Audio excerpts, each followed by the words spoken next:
किसी ग्रंथ में नहीं लिखा है कि गृहस्थ को नशा करना चाहिए, सब जबरदस्ती कर रहे हैं। और ज़्यादातर पुरुष नशा करता है, महिलाएं नशा नहीं करती, इसलिए महिलाओं का हार्ट अटैक बहुत कम होता है।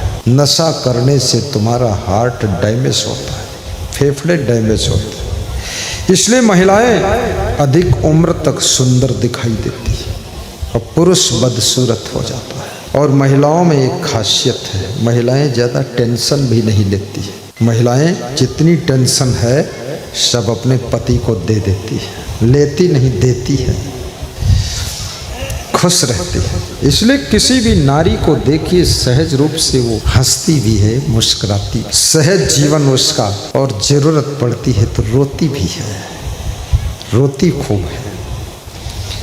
जो लोग महीने में 1-2 बार रो लेते हैं उनका फिर हार्ट अटैक नहीं होता है। रोना भी सीखो, बड़ी अच्छी दवा है। और रोना सीखना है तो अपनी पत्नी से ही सीख लो, वो तुम्हें सिखा देगी। क्योंकि रोने से जो आंसू बहते हैं, आंसुओं के माध्यम से बॉडी के अंदर से वो केमिकल बाहर प्रवाहित हो जाता है, जो केमिकल आपके हार्ट को अटैक करता था। इसलिए पुरुष थोड़ा कठोर है, रुलाई आती है तो भी नहीं रोता है, रोक के रखता है। कभी कभी रुलाई आती है, रोने का मन होता है, आंखें डबडबा जाती हैं, लेकिन आंसू गिरने नहीं देता है, अंदर ही अंदर फिर ले जाता है। रोना कोई बुरा नहीं है, भगवान राम भी रोते थे, भगवान कृष्ण भी रो लेते थे। रोना स्वाभाविक होना चाहिए। बच्चे रो लेते हैं, कितना स्वस्थ रहते हैं। छोटे छोटे बच्चे पूरी ताकत लगाकर रोते हैं, जितनी शक्ति है सब लगा देते हैं। और उसकी माँ भी समझती है, रो ले, देखती हूँ तेरी ताकत। खूब रो कर थक जाता है, तब माँ आती है, उठा लेती है, बोलती है जय हो, बहादुर सिंह है ये, रोने में बहादुर, बेटा स्वस्थ हो गया। जिनके बच्चे रोने को नहीं पाते हैं पूरा स्वस्थ नहीं होते। बच्चे को हंसने का भी मौका मिले, रोने का भी मौका मिले, खेलने का भी मौका मिले। और बहुत जल्दी स्कूल मत भेजना। 3 साल के बच्चे को स्कूल में बिठाने का मतलब है उसको तुमने एक फालतू टेंशन दे दिया बचपन में, उससे कुछ होने वाला नहीं है। थोड़ा खेल लेने दो, 4 साल तक, 5 साल तक कबड्डी खेलने दो, तुम घबराओ मत। मुझे पता ही नहीं है प्राइमरी में क्या पढ़ा हो, मुझे नहीं मालूम, क्योंकि हमारे शिक्षक लोग सोते रहते थे तो हम लोग खेलते रहते थे। लेकिन कृपा बहुत थी शिक्षकों की, पास हर क्लास में फर्स्ट पास करते थे। तो मैंने कहा क्या दयालु है। लेकिन बात को पता चला कि बहुत नालायक आदमी था, जिंदगी बर्बाद कर दी। कुछ नहीं, वही शिक्षक अब प्रवचन सुनते हैं। ये तो याद रखना, प्रतिभा और प्रारब्ध ये सब पूर्व जन्म से तुम्हारे साथ में आती है। इसलिए बच्चों के लिए कभी चिंता मत करिए। बच्चों के माता पिता बनिए, आप गार्जियन बनिए, संरक्षक बनिए, रक्षक बनिए, लेकिन बच्चों के भगवान बनने की कोशिश मत करिए। भगवान तुम नहीं हो, तुम केवल माँ बाप हो। अपना धर्म फर्ज निभा दो, बाकी व्यवस्था बन जाएगी सब। जो माँ बाप भगवान बनते हैं कि मैं ही सब इसका भाग्य बना दूंगा, ये कर दूंगा, वो कर दूंगा, इसको IAS बना दूंगा, PCS बना दूंगा, और क्या ये PSC करवा दूंगा, BSc करवा, ये सब पागलपन है, कुछ नहीं। आपके देश के प्रधानमंत्री के माता पिता स्वयं ही कम पढ़े लिखे थे, थोड़ा पढ़े होंगे 2-4 क्लास, और अपने बेटे के लिए व्यवस्था भी नहीं कर पाए।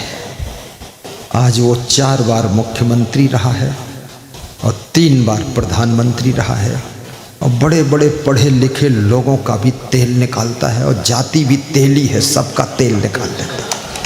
सरसों का तेल निकाले ना निकाले, लेकिन बड़ों बड़ों का तेल निकाल ही दिया है। हाँ, और भी खली बची है, खली को भी पता नहीं क्या करेगा, फिर से पेर देगा क्या है।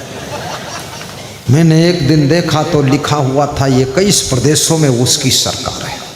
ये भारत के इतिहास में इतना प्रभावशाली प्रधानमंत्री पहली बार दिल्ली की गद्दी पर बैठा है जिसने 21 प्रदेशों में अपनी सरकार बनाई। और उसको डरते हैं लोग, घबराते हैं लोग, भगवान के मंदिर में जाते हैं, खुद के लिए आशीर्वाद मांगते ही नहीं है। ज्यादातर लोग यही मांगते हैं, मोदी कब मरेगा प्रभु। और मोदी को मानने वाले ये मांगते हैं कि मेरी उम्र भी 1 साल उसी को लग जाए, अजर अमर हो जाए, इनको निपटाए सबको, बेईमानों को। कौन उसके माँ बाप? कोई माँ बाप नहीं। इसलिए माँ बाप को चिंता नहीं करना चाहिए, टेंशन मत लो। तुम्हारा बेटा क्या करेगा तुमको भी पता नहीं, और सच में पूछो तुम्हारे बेटे को भी पता नहीं है मैं क्या करूँगा। मुझे खुद पता नहीं कि मैं धनेह गांव में आकर राम कुंडली में सत्संग करूंगा। मुझे मालूम ही नहीं था कहाँ धनेह है कहाँ सतना है। आज धनेह में बैठा हूँ, लोग कह रहे हैं धनेह धन्य हो गया। मैं भी सोचता हूँ धनेह कैसे धन्य हो गया। बोले आपके आने से धन्य हो गया, प्रवचन से धन्य हो गया। तो मैं सोचता हूँ कभी मन में सपना भी नहीं था कि धनेह आऊँगा, लेकिन ये सब हो रहा है। कौन करा रहा है, कैसे हो रहा है?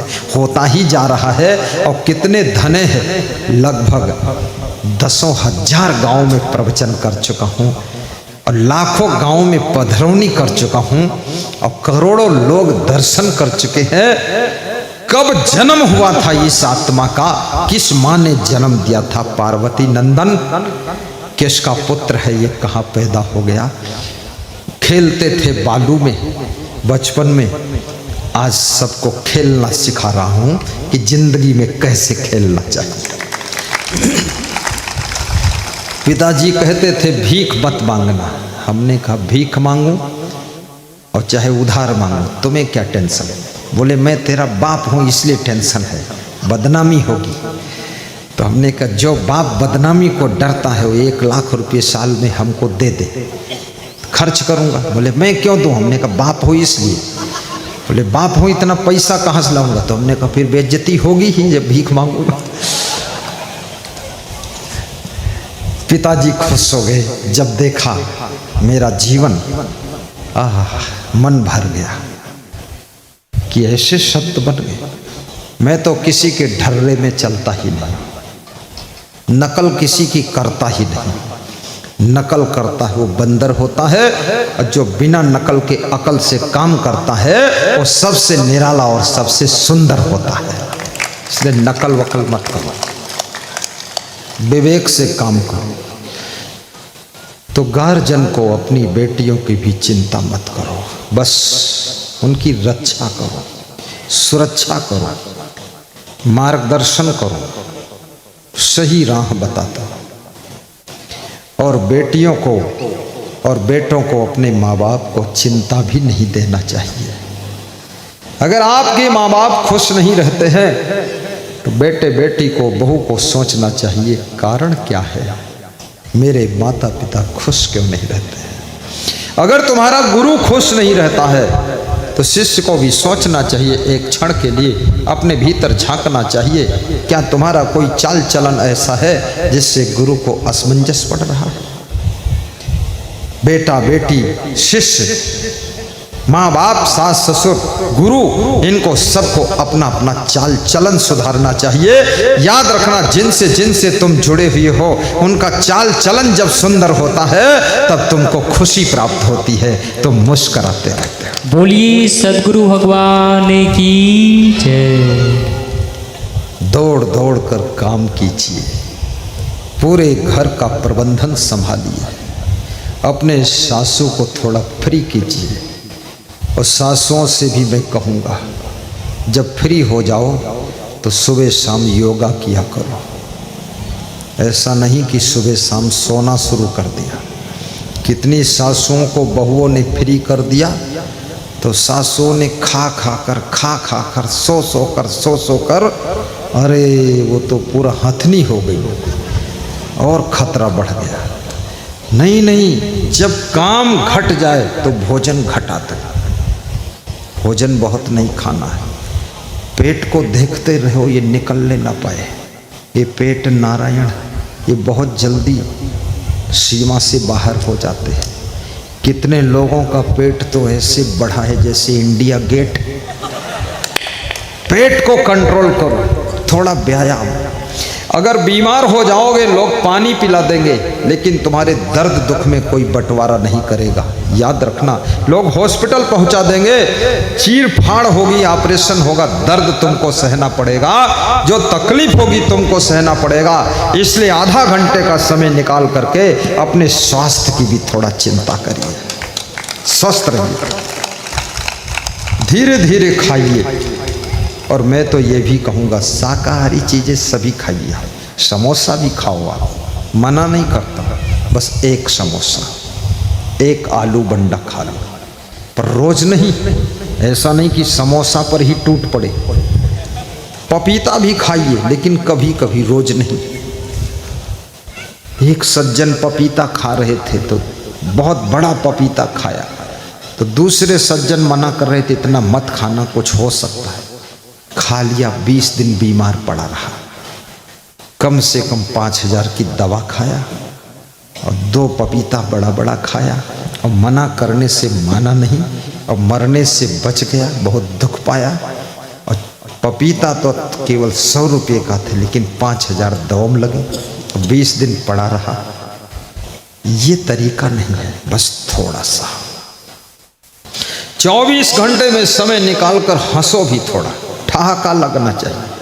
अरे किसके लिए मुंह ऐंठ करके जियोगे? किसकी चिंता कर रहे हो? किसकी टेंशन कर रहे हो? कौन है अपना, कौन पराया? एक दिन आंख मूंद जाएगी, लोग मिट्टी में मूंद दिए देंगे तुमको। आंख बंद हो जाएगी, अग्नि में जला देंगे लोग। इसलिए हंस करके जिंदगी जियो। मेरा भगवान कृष्ण हंसता था, भगवान राम मुस्कुरा कर जिंदगी जीता था, और संत कबीर प्रसन्न होकर जिंदगी जीते थे। तुम कैसे